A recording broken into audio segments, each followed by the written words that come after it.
Ele é empreendedor, publicitário, meu parceiro de viagens e o mais importante de tudo, ele é meu pai.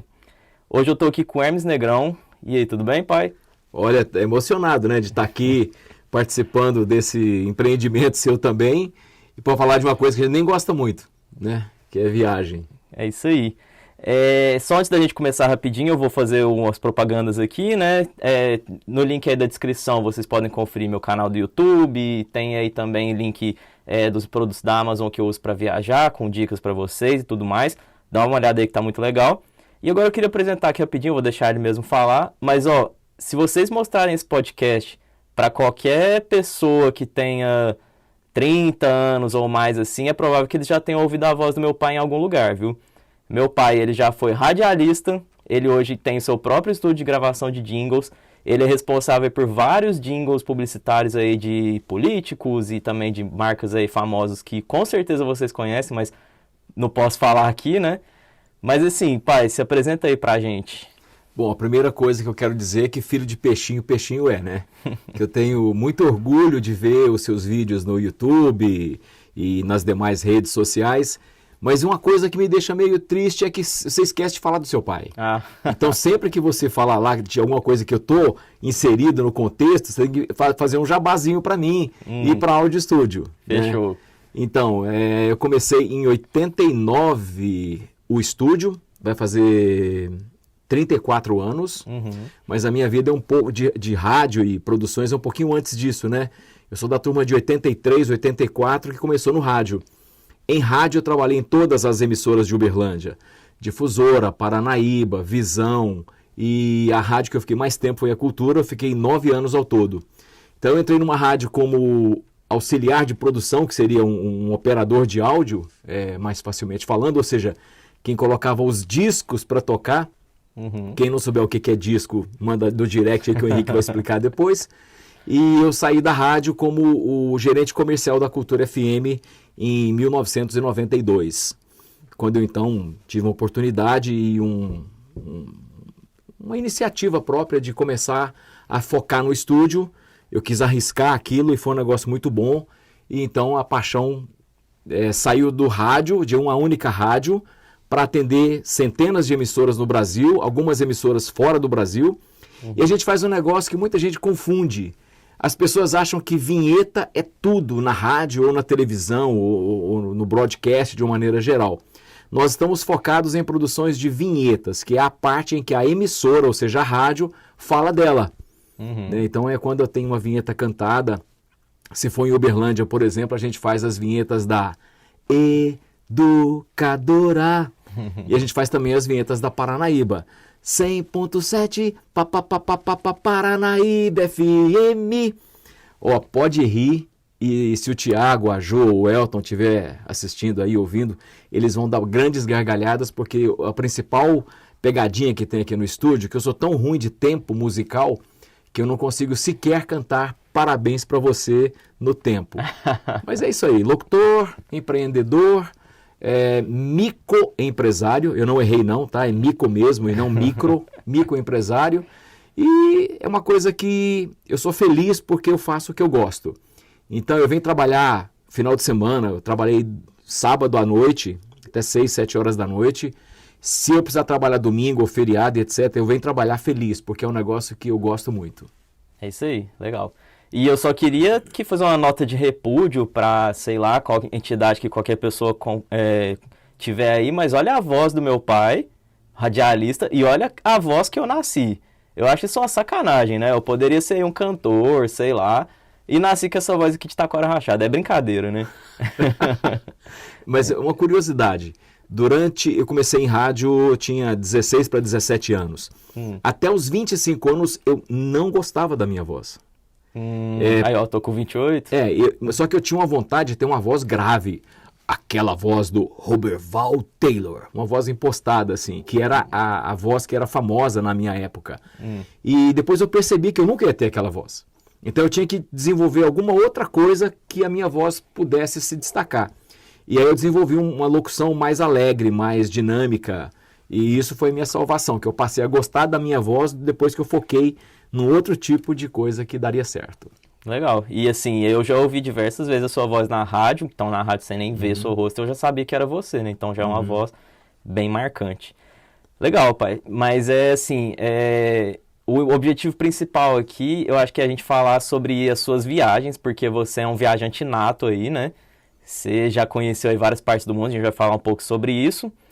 Mas para começar assim, fiquei sabendo que você é o mais novo tatuado do pedaço aí, fez uma tatuagem de uma Rosa dos Ventos relacionada à viagem. Como é que é toda essa questão aí de viagem para você? Bom, primeiramente eu ficava implicando você com as suas tatuagens. Verdade. E eu continuo achando que não precisa de tantas, óbvio, né? Mas você vivia me falando, vamos fazer uma tatu, pai e filho? E eu tinha vontade de fazer uma tatuagem de um avião e uma pista de pouso ao mesmo tempo, né? Que quando você juntasse os braços, daria certo isso aí. Mas é um negócio muito tridimensional, é um negócio para lá na frente, isso não vai acontecer agora. Certo. E eu fiquei naquele negócio, faço, não faço, faço, não faço, eu odiei isso aí muito tempo, até que eu abri mão em sentido, eu vou ceder. Eu acho que é o momento de fazer agora, eu estou fazendo algumas mudanças na minha vida pessoal, a nível de novas ideias, de aceitar coisas que eu não aceitava antes. E eu acho que isso foi uma coisa que eu briguei muito comigo mesmo para aceitar e fazer. E eu estou, assim, extremamente feliz com o que foi feito, né? Eu tinha uma ideia de fazer um avião com uma onda sonora, um gráfico de uma wave de som. E aí me falaram, não, é muito simples e tudo.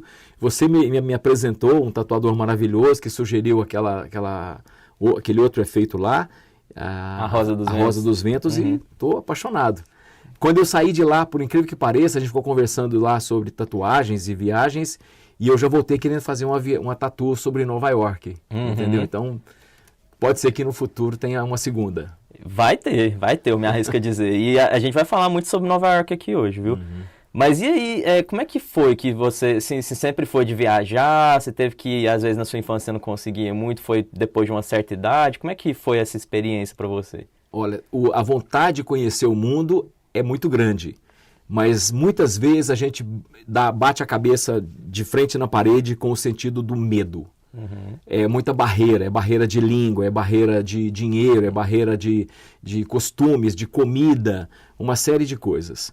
Num determinado momento da minha vida, eu quis romper algumas coisas que estavam me segurando, né? E esse grito de liberdade eu me realizei com viagens. Eu comecei a viajar e vi que era possível. Você pode fazer uma viagem caríssima, uma viagem cara ou uma viagem super econômica. E muitas vezes, nem sempre o seu grau de satisfação vai depender do que você investiu. E eu comecei a fazer viagens, faz uma viagem, nossa, foi muito legal aqui, vou fazer outra, muito legal ali também. Eu espero que tenhamos perrengues para contar aqui, mas assim, acaba que você vai se... eu sempre digo, toda vez que você faz uma viagem, você volta com 3 ou 4 viagens planejadas. Hoje não tem tanto o guia de bordo nos aviões, mas antigamente, cara, daqui para São Paulo você pegava um guia de bordo lá, uma revista da companhia aérea, e você já descobria 2 ou 3 lugares que você já colocava na wishlist. Né? Hoje não tem mais a revista de bordo, mas tem na internet, e você conhece pessoas que têm a mesma afinidade que você, recomendam um lugar que você não foi ainda, falam alguma coisa, acaba que torna aquilo curioso, né? Para fazer. Aí você, em vez de 2, 3 lugares, agora você entra no TikTok por 10 minutos, você já sabe de 10 lugares novos que você quer ir, né? Verdade. É mais ou menos assim. Você comentou aí sobre essa questão da língua e até uma coisa interessante, que nós dois conhecemos o David, o David ele é americano, ele já foi professor do meu pai, um grande amigo do meu pai, e ele foi meu primeiro chefe. O meu primeiro emprego foi dando aula de inglês, foi meu primeiro chefe. E o David, como ele é dos Estados Unidos, ele ama contar uma história, que eu vou contar aqui agora, e eu quero ouvir depois o que você tem a falar, que ele estava com meu pai em alguma cidade dos Estados Unidos, meu pai vai poder falar com mais detalhes. E aí meu pai estava num restaurante assim e ele foi pedir um kitchen sandwich, que ele queria pedir um sanduíche de frango, né, que seria um chicken sandwich. E aí ele estava pedindo um kitchen sandwich, que para quem não sabe, kitchen é cozinha, né, e a palavra parece com o frango em inglês. E aí que o David, assim, ele ama contar essa história, ele fica rachando o bico, falando assim, que o garçom respondia, não senhor, todos os sanduíches são feitos na cozinha.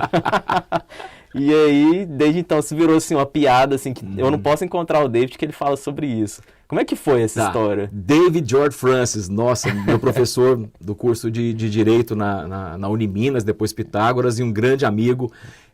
Na verdade, ele não estava comigo em Nova York, mas eu estava lá.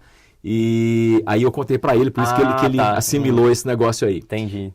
No primeiro dia que você chega em qualquer país que tem uma língua diferente da sua, você tem um choque de realidade.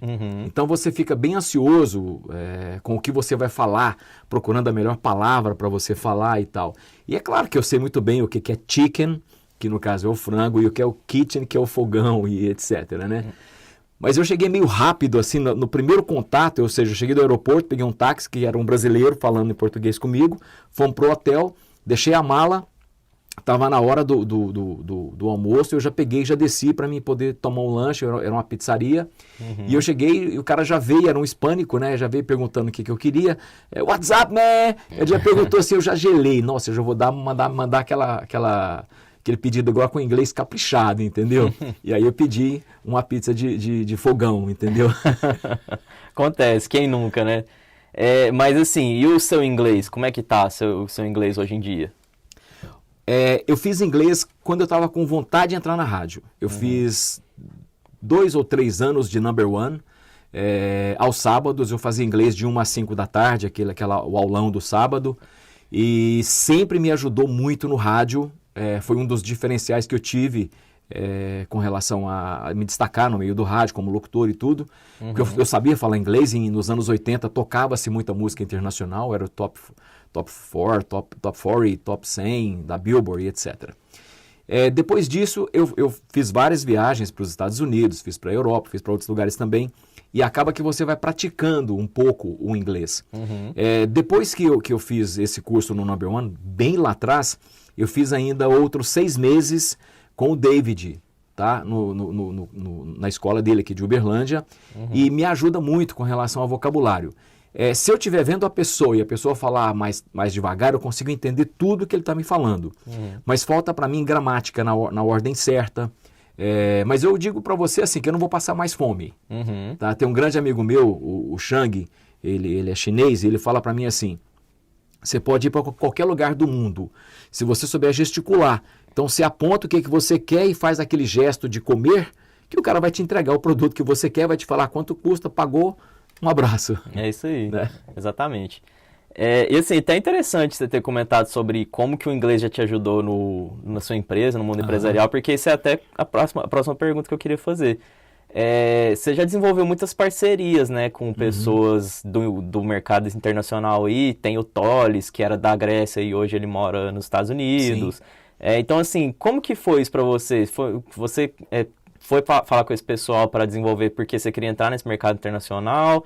Era uma vantagem ali que você queria ter? Como que foi? Tá, primeiramente o inglês o tempo todo está me auxiliando, tá?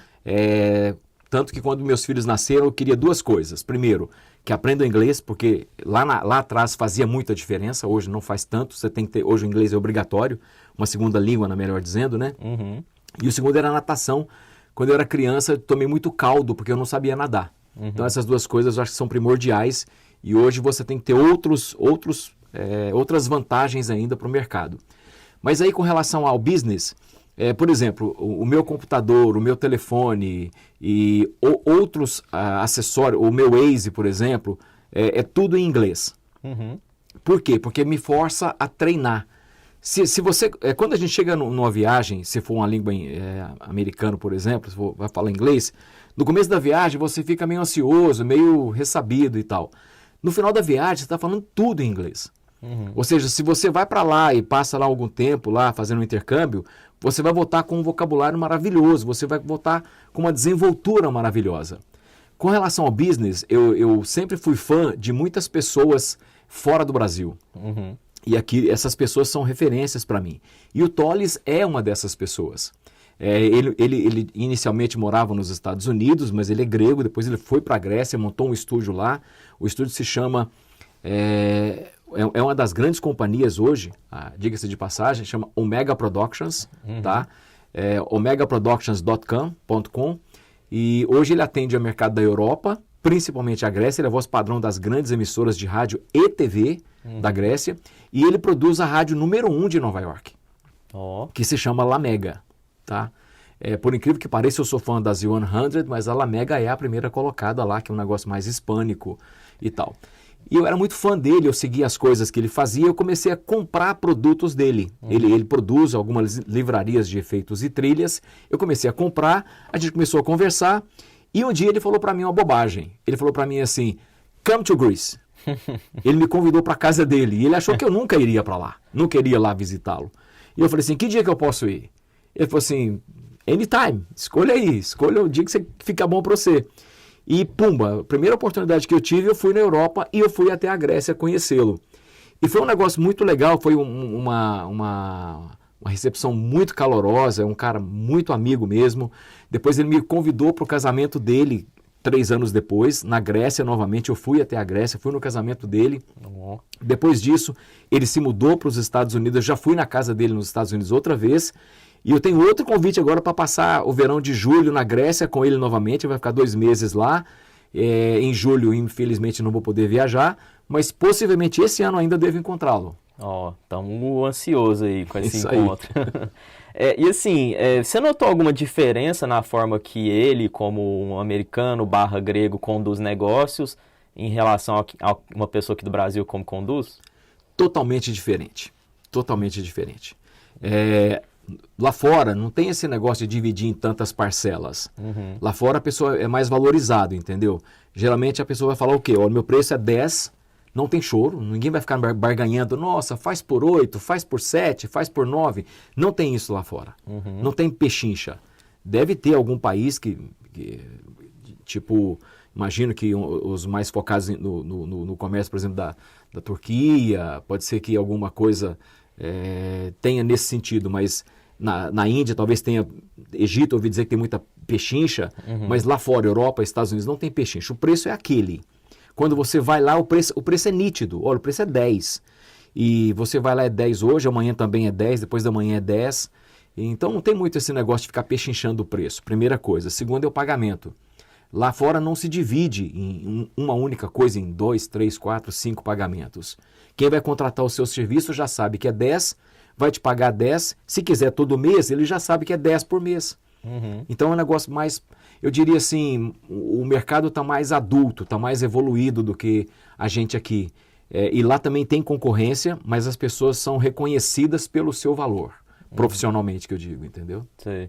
E a Audio Studio tem muitos clientes fora? Como é que é? Não temos muitos clientes fora por conta da língua, tá? A gente tem um produto de grande aceitação lá fora, que a nossa qualidade de produção hoje, o Brasil todo já aprovou, e lá fora também a gente tem alguns produtos que vendem muito bem, mas a gente esbarra na barreira da língua. Então, por exemplo, nós já fizemos trabalhos em espanhol para Nova York, tem uma rádio lá que se chama Amor. A gente fez um trabalho para eles em Nova York em um determinado período. No segundo momento, quando foram trocar as vinhetas, aí eles me pediram que fosse um espanhol nativo. E isso em Uberlândia eu não consegui ainda. Atualmente está tendo muito home office de pessoas que são cantores ou locutores, etc., fazendo de casa para outros países. Então talvez possa ser que agora no futuro isso comece a ser mais fácil de fazer. Mas aqui em Uberlândia, por exemplo, nós não temos cantores em espanhol sem o acento. A gente tem portugueses cantando em espanhol, que não é isso que geralmente eles querem. E o mesmo se aplica ao inglês. No caso, a gente não tem mais produção nossa fora por esbarrar na língua. Como que é a parceria que eu tenho feito com o Tolis, por exemplo? Eu faço as bases, eu crio a melodia, a gente cria as vinhetas, faz uma parceria com ele, ele canta com cantores americanos e aí ele vende para o mercado americano ou ele vende em grego, por exemplo, para a Grécia ou até mesmo em inglês britânico para outras partes da Europa. Sei, entendeu? Entendi. Fora isso, essa barra da linguagem, o restante do nosso trabalho é muito bem aceito lá fora. Mas, assim, se fosse para você se arriscar você mesmo gravando um inglês, assim, você acha que você faria? Por enquanto ainda não? Eu posso fazer, mas não é a mesma coisa. É muito o forte nosso do forry, né? Sei. Por exemplo, estou dando um exemplo, né? Então tem as contrações que eles fazem nas palavras que a gente não consegue fazer isso sendo brasileiro. Entendi. Falta um pouquinho de contato para a gente desenvolver o tique da voz americano ou inglês, entendeu? Entendi. Legal, mas assim, eu já vi, por exemplo, você comentando comigo, que recebeu um pagamento de fora, né, tal, eu achei legal, por isso que eu quis fazer essa pergunta. Mas assim, vamos passar agora então para uma parte mais de viagens mesmo. Você sabe quantos países você já conheceu? Outro dia eu estava tentando fazer essa conta. Eu não sei se é 22 ou 25. 22 ou 25. Tá. Eu acho, mais ou menos. É porque às vezes eu vou no mesmo país mais vezes, entendeu? Às vezes eu fico, não, eu gosto tanto daqui que eu prefiro voltar aqui do que às vezes arriscar. Vamos colocar 22 países. Tá, né? Ok. E assim, tem alguma curiosidade ou costume local que te marcou? Alguma coisa que aconteceu, alguma história assim que você acha que você sempre lembra quando você lembra das suas viagens? Eu tenho muitos perrengues da Rússia. tá na sequência das perguntas aí ou não? Rússia não, pode falar. Da Rússia eu tenho um punhado de perrengue da Rússia. Puxa vida. Aliás, vamos falar o seguinte. Quem viaja tem que saber que vai ter perrengue. Sim. Então, você viajar é você entender como sair dos perrengues, né? Na Rússia eu tive 3 perrengues gigantescos, mas gigantescos mesmo. O primeiro... que eu entrei no aeroporto, num lugar escrito information, né? Quando eu entrei, a pessoa já falou para mim, no English, no English. Aí ela te desmonta, né? Então, ou seja, não tem como. Segundo, perrengue bem radical com relação à Rússia. Eu me planejei para me chegar até o hotel que eu tinha feito a reserva. Quando eu cheguei no hotel, existiam 2 hotéis com o mesmo nome. E lógico que eu tinha ido no hotel errado, né? E não no que eu tinha feito a reserva. Sempre assim. Aí, para mim, ir desse outro hotel até o que eu tinha feito a reserva foi um perrengue gigantesco. Lá, a gente estava num fuso horário gigante. Aliás, um fuso horário não, eles estavam no verão deles, né? Então, era 10 horas da noite, tinha sol ainda. E aquilo foi me dando uma ansiedade de chegar no hotel. Peguei um táxi. Outro erro gigantesco. Peguei um táxi sem perguntar ao cara quanto era. E o cara mandou ver, foi embora, chegou lá, me cobrou, tipo assim, valores de hoje, 100 vezes. Não, 100 vezes é muito, mas ele me cobrou 20 vezes o valor da corrida. Sim. Tá? E eu tinha ido já, eu tive que pagar. Né? E o terceiro perrengue radical da Rússia, eu sou uma pessoa altamente organizado. Eu sou uma pessoa que quem viaja comigo sabe que eu sou estressado com relação à hora de chegar no aeroporto. Eu chego 2 horas no aeroporto antecipado, 3 horas e tudo. Na Rússia eu saí 4 horas antes do meu voo e eu consegui chegar muito próximo da partida do avião. Eu perdi o voo. Nossa Senhora. Eu perdi um voo e era uma sexta-feira, era meu aniversário no sábado. Tinha um show para mim ir no sábado do U2 em Londres e eu voltava na madrugada de domingo para segunda. Aí a moça me falou que o próximo voo que eu tinha na mesma faixa de preço que eu já tinha comprado era segunda-feira na hora do almoço. Então eu ia perder tudo isso, inclusive meu voo de volta para o Brasil. Cara, eu rezei e falei assim, tem algum outro voo? Tem. Ok, tem um outro voo aqui muito legal para você e tal. Eu falei assim, qual voo que é? É um voo não sei o que da empresa tal, aquelas classes mais VIP do mundo, entendeu? Aí eu passei meu cartão e falei assim, olha, eu quero. E passei o cartão rezando, olha, vai dar certo. Se o cartão passar, eu não vou nem querer saber quanto custa isso em reais, entendeu? Moral da história, eu paguei num trecho da Rússia até Londres, eu paguei mais caro do que a minha viagem de ida e volta para a Europa naquele período. Nossa. Foi um negócio assim, foi um desastre. Desastre total nas minhas finanças. Mas assim, não me chame para passear na Rússia, por favor. É até interessante que você falou que assim, é muito comum isso de países, cidades mais assim, que são turísticas, do pessoal meter a faca em turista porque sabe que é turista, né? E aí a gente pode citar principalmente taxista. Tem muitos países aí que o pessoal aplica golpe, então assim, isso acontece muito. Tem alguma coisa assim também que te chocou, alguma coisa que você pensou, uma cultura, um choque de cultura muito grande, que você chegou e falou, nossa, esse país faz desse jeito? Não, choque de cultura, não. Negativamente, não. Eu achei que na África, a receptividade do africano, fui na África do Sul, né? Em uma determinada viagem, e eu achei que a recepção deles é muito parecida com o Brasil. Eles são muito alegres, muito felizes, muitas vezes estão passando fome, estão com dificuldade lá, economia e etc. Mas eles recebem você muito bem, isso me chamou a atenção. E na Itália, especificamente, em Roma, o taxista é meio mala, o cara quer te aplicar um golpe. Então, se você não perguntar quanto é, então quanto é? 50. Aí você vai lá, você achou que é 50. Na hora que você vai pagar, ele fala, não, 70. Você não compreende, 70. Então é um negócio assim bem complicado. Eu achei negativamente a cultura local com o turista, entendeu? Sei. E assim, se a gente for citar locais que a gente tem experiência negativa com turista, assim, com o jeito que eles tratam o turista, a gente fica aqui até amanhã, né? Pior. Assim, um dos principais que eu acho, assim, é a Turquia, que eu vejo. E uma coisa, assim, que eu até queria comentar rapidamente aqui é que uma coisa que eu não entendo é país que é turístico, depende de turistas, e trata mal o turista. Então, os que mais me chocaram é Grécia. Na Grécia eu achei o pessoal muito grosso com o turista. E em Aruba, que eu tive agora com meus amigos no ano passado, né? Mas assim, teve algum lugar que você também saiu de lá falando, tipo assim, cara, eles dependem de turismo para sobreviver, mas eu não me senti nem um pouco bem-vindo aqui? Tá, vou fazer uma defesa para a Grécia, porque como eu sou amigo do Tolles e eu estive lá, eu percebi que a Grécia, eles têm o hábito de conversar mais alto que o normal. Então, se você vê dois gregos que são amigos se encontrando na rua num determinado dia, você vai achar que eles estão se ofendendo. Pô, cara, como é que você tá? Vai PQP. Então, os caras fazem um negócio muito assim, alto.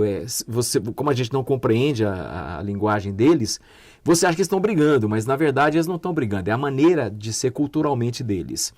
Negativamente, a primeira vez que eu fui na França, todo mundo, França vai ser geral, né? Você fala assim, puta, como é que esses caras não entenderam ainda que se eles me tratarem dessa forma, eu não vou querer voltar aqui, né?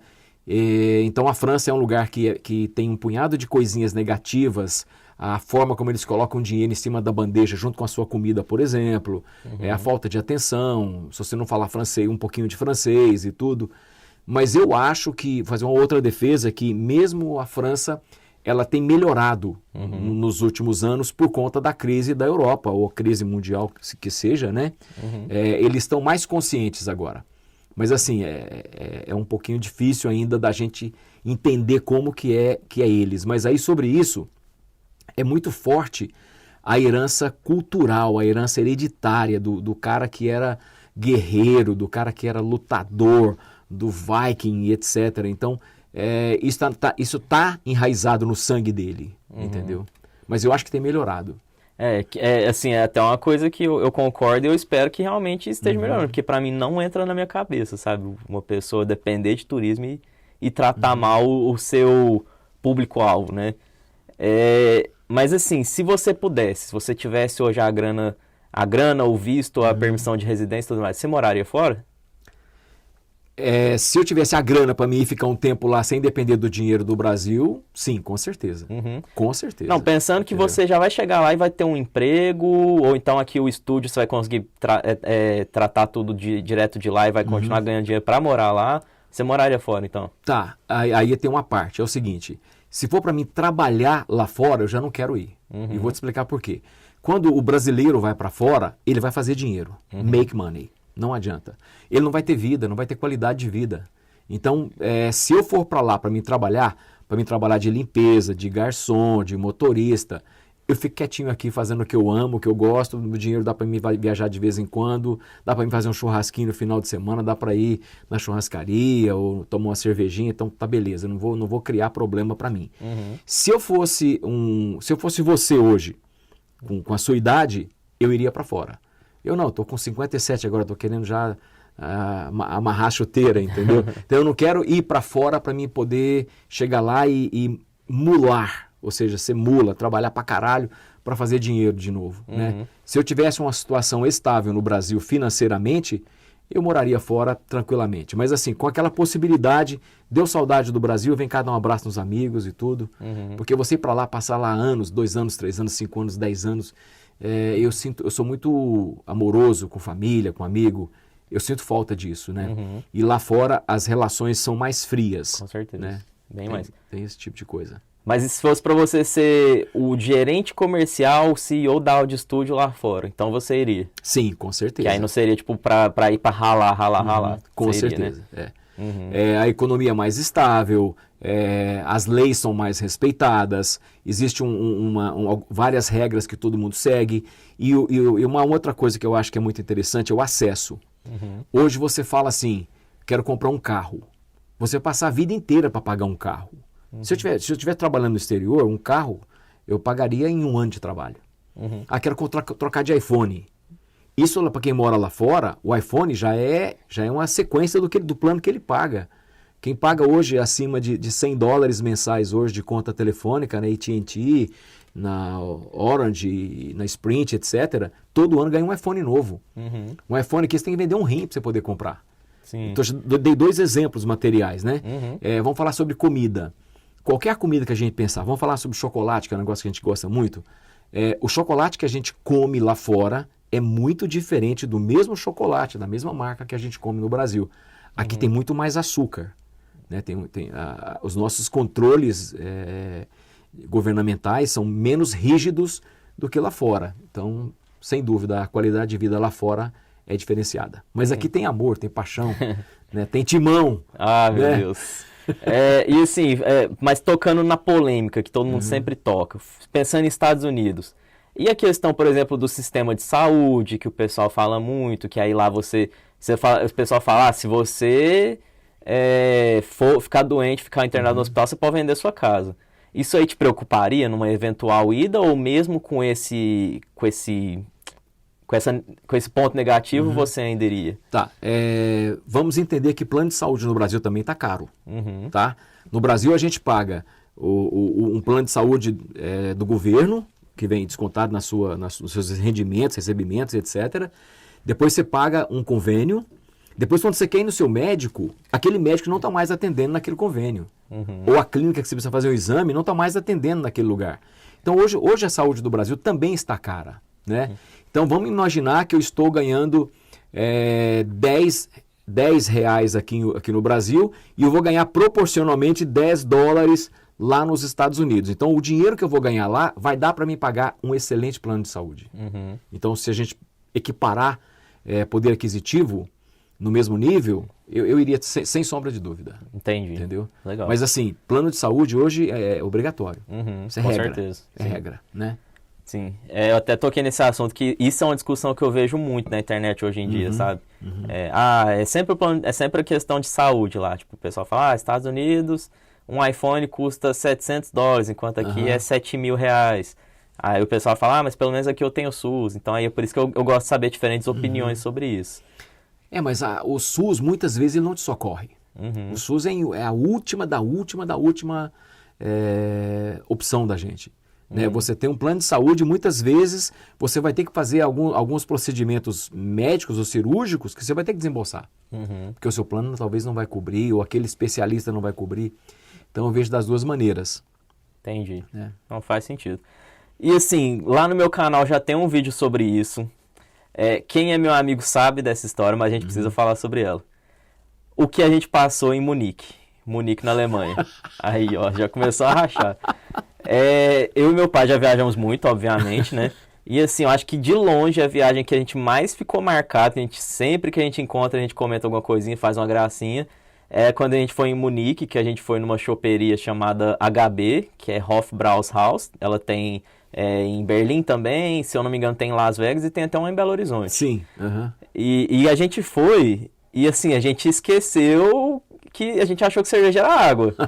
A gente entornou todos os canecos possíveis, era cerveja de 1 litro, cerveja de 500 ml, era assim, a gente saiu de lá latindo, foi uma das histórias mais engraçadas, que eu não lembro tanta coisa, inclusive, porque eu tava muito bêbado. Então eu queria ouvir a sua opinião, o que aconteceu nesse dia, pai. Olha, foi uma viagem incrível e quando nós chegamos na Alemanha, a gente já estava já no finalzinho da nossa viagem, tinha uma energia, uma vibe muito legal, muito incrível, e nós começamos a contar os chopes que a gente foi tomando, né? Antes de você inventar de tomar um chopp lá que tinha uma essência um sabor diferenciado, não era trigo, laranja, será? Era laranja. Né?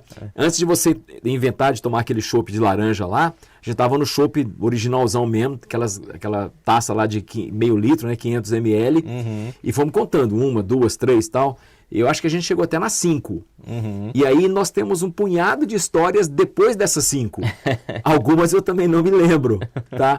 Mas tem 2, tem 3, aliás. Não, tem umas 4. Vamos contando aqui, vamos contar. Bom, a primeira coisa foi que em um determinado momento, eu estava lá já depois do 5º, não lembro mais que número que era. Você foi ao banheiro e, para quem não sabe, lá na Alemanha e em alguns outros países também, as mesas são compartilhadas. Então a mesa não é uma mesinha para 2 pessoas, para 4, para 6, não. São mesas gigantescas e você acaba fazendo amizade com outras pessoas que estão lá bebendo e tudo. Eu tenho amigos que eu conheci, inclusive, na própria HB, de 10 anos atrás, que converso até hoje pela internet e tudo. E aí, quando você voltou do banheiro, eu estava conversando com um alemão. Até aí, tudo bem. Você já imagina um brasileiro conversando com um alemão. O problema é que eu não falo alemão e esse cara não falava português. E nem inglês. Seria um meio termo, mas né? a gente tava conversando, Tava. Entendeu? E o papo foi longe. E foi tão engraçado que aí chegou uma rodada, ele pediu uma rodada pra gente, a gente queria ir embora. E ele pediu uma rodada e pagou, e nós ficamos na obrigação de pedir mais uma rodada depois e pagar, para não ficar parecendo que a gente ia sair sem retribuir a gentileza do cara. Então essa foi muito engraçada, essa parte da história. Tem a história de irmos embora, né? Porque quando eu estou viajando com vocês, tanto com você quanto com a Bárbara, eu me acomodo. E aí a gente estava viajando utilizando metrô para locomoção lá dentro da cidade. E obviamente nós tínhamos uma dificuldade para ir de onde a gente estava até no hotel. Sei que a gente fazia 3 baldeações. E aí eu sei que você estava dormindo assim, desmaiado no banco. Quando chegava próximo da estação, você levantava e aqui tem que descer, vamos embora. Beleza. E guiei certinho, né? Sim, eu não sei como. Eu fico pensando, só fazer uma parte aqui. Muitas vezes eu estou em São Paulo no metrô e eu vejo aquelas pessoas dormindo ou descansando. É incrível, o cara tá com o olho fechado, olho agachado, cabeça agachada. Quando chega próximo da estação dele, ele levanta e já sai do trem. É um negócio muito... Eu acho que nesse dia você estava nessa vibe, nessa ligação, nessa conexão com o lugar de onde a gente ia parar para ir para até o hotel. Ok, chegamos no hotel, fomos dormir. E aí tem mais 2 histórias. A mais interessante delas é que em algum momento... nós acordamos, eu acordei, você estava passando mal, ou eu acordei, fui ao banheiro, depois você queria entrar. Sei que tinha um de nós dois, você estava no banheiro e eu queria entrar, mas você não saía do banheiro, você está entendendo? E eu queria fazer xixi, estava morrendo de vontade e tal. Aí depois você foi descansar, eu entrei no banheiro, lá tinha uma banheira gigante, eu fui tomar fui me banhar na banheira. E aí você saiu para fora do quarto, depois queria voltar e não tinha como você me chamar porque eu não estava acessível. E foi uma coisa muito engraçada, que você passou mal do lado de fora, trancado, só de pijama. Tem um punhado de histórias, né? E para fechar, nós iríamos para a Áustria na manhã seguinte, nós tínhamos comprado já o ticket, e aí a gente não pôde ir para a Áustria, porque você estava muito ruim do estômago naquele dia, a gente tinha que pegar um outro trem e tal. Por falar nisso, tem 2 coisas que a gente comprou já com antecedência, e as 2 nessa viagem, né? A gente não conseguiu ir. Foi irmos para a Áustria, que a gente estava com o ticket comprado do trem, e também tinha um jogo famoso que você queria ir. O Bayern de Munique. Que aí ele era no sábado, foi transferido para domingo, né? Que é o dia que a gente ia embora. Aí domingo, na hora do jogo, a gente estava pegando o avião para voltar para o Brasil. Que foi uma viagem que eu e meu pai fizemos. A gente foi para Paris, Barcelona, e aí eu queria ir para Munique só por causa desse jogo, porque era uma época que o Bayern de Munique estava voando assim no campeonato alemão, na Champions League e tudo mais. Eu sou muito fã de futebol, né? Queria ir. E aí aconteceu o que acontece muito, inclusive fica a dica aí para quem vai em jogos assim no exterior, que o jogo ele pode ser mudar de data dentro do final de semana, né? E aí acabou mudando para domingo e a gente perdeu o jogo. Só que aí a gente acabou dando os tickets pra camareira do hotel, que acabou limpando a bagunça que eu fiz lá, né? Por causa que eu tava passando mal. Então a gente fez uma uma boa ação para sair com a consciência limpa, né? Verdade. E acabou que até o Bayern de Munique perdeu esse jogo. Então, se eu fosse no jogo, eu teria ficado bravo também. Perdeu de 2-0 pro Borussia Mönchengladbach em casa, Olha que é um time menor. E eu nem teria visto um golzinho do Bayern de Munique, é foda, né? Mas é isso aí, pai. E assim, a gente tem que falar sobre New York, Nova York, que é sua paixão, é a sua cidade. Como que surgiu essa paixão por Nova York? Eu fiz um mapa astral há uns 3 anos atrás, e aí quando a pessoa estava fazendo meu mapa astral, ela perguntou para mim assim, com certeza você já foi em algum lugar que você sentiu internamente que você já esteve lá antes de você ter estado lá. E naquela hora eu falei para ela assim, não, nunca aconteceu isso. Mas depois, quando eu cheguei em casa, porque às vezes você dá uma resposta mais rápido, eu falei assim, putz, é Nova York, entendeu? E realmente, Nova York é uma coisa que é paixão à primeira vista. A primeira vez que eu fui em Nova York, foi minha primeira viagem internacional, foi em 1988. Né? E de lá para cá, sempre que eu posso, eu quero ir para Nova York. Então, assim, é um destino que se você falar para mim assim, você prefere Nova York ou Nova York? Não, Nova York, né? Vamos escolher Nova York, que é melhor. E eu estava fazendo as contas outro dia, eu já fui 6 vezes para Nova York. Isso pode parecer pouco para quem vai muito, mas para quem é mais humilde, que não viaja tanto assim, 6 vezes é um número bem grande. Que isso? Mas sempre que eu falo assim, Nova York ou cidade tal, ou país tal, eu fico com Nova York. Porque tem uma coisa que tem várias coisas em Nova York que prende a gente. Mas assim, você vai um dia, tá de um jeito. Você volta daqui 1 ano, já é outra cidade. Já tem novos arranha-céus, já tem novo lugar para você ir, já tem uma outra atração. Então, a Nova York e Orlando, na Disney, são 2 lugares que eles investem muito dentro daquela perspectiva sua sobre o lugar que atrai o visitante e tudo. Eles investem muito em novidade. Sim. Então, na última viagem que eu tive em Nova York, já tinha um punhado de lugar para ir. E eu comecei a olhar roteiro outro dia. Tinha muitas opções que eu sequer estava sabendo que já estavam disponíveis. Né? Então, acho que é um lugar que te prende, que te cativa. E lá em Nova York, eu defini uma frase que eu tenho usado bastante na minha vida, como para mim falar para outras pessoas isso, e como ser humano também. Então, em Nova York, eu me senti uma formiguinha. Tá? Aqueles arranha-céus, os prédios gigantes e tudo, que você olha para cima e fala assim, puxa vida, como é que alguém lá de Tupaciguara está aqui? Né? Para quem não sabe, eu sou da capital, né? Tupaciguara. Então, eu tenho uma frase que é assim, o que somos? O que sou? Não sou nada. Sou uma gotinha de água do oceano ou um grãozinho de areia da praia ou do deserto e tal. E em Nova York, isso é muito forte isso, que você está perdido na multidão, é a selva. É a selva, Nova York é a selva, você está lá, mas se você desintegrar ali agora, naquele momento, ninguém vai sentir falta que você estava lá ou esteve lá, entendeu? Dá uma sacudida na gente. Mas é uma cidade apaixonante, eu recomendo. Isso aí. E assim, mas agora se você não pudesse escolher Nova York, qual que para você é o melhor país e a melhor cidade? Aí eu gosto de várias, né? Comida, se você me perguntar sobre comida, eu te falo que a comida de Roma é a minha predileta. Indiscutível, Roma. Sim. Sou apaixonado, né? Comida de Roma é um negócio extraordinário, além da expectativa. Então, se aquele negócio que a pessoa fala para você assim, onde você foi mais surpreendido? Então, da culinária, foi em Roma, entendeu? E por mais, eu não estou falando que o prato é requintado, não. O prato é o mais simples possível.